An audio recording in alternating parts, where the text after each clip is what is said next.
Madu terbukti memiliki khasiat untuk mengobati berbagai keluhan kesehatan. Madu juga memiliki kandungan nutrisi yang sangat dibutuhkan oleh tubuh.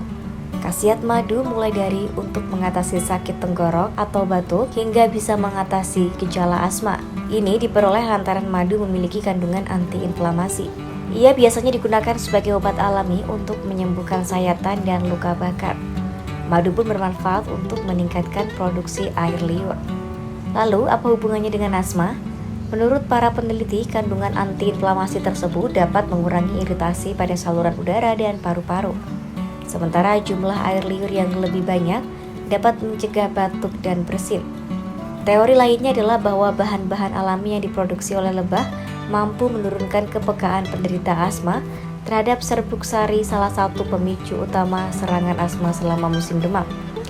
Sebuah studi dari California menyatakan bahwa mengonsumsi 1 hingga 2 sendok makan madu sebelum tidur dapat mengurangi batuk yang memicu gejala asma.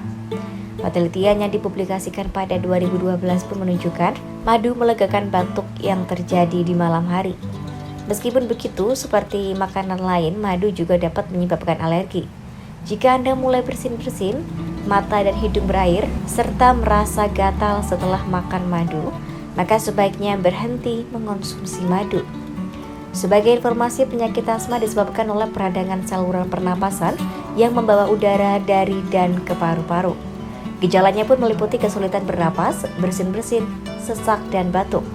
Menghindari pemicu asma seperti rokok, debu, dan alergi juga bisa membantu mencegah serangan asma.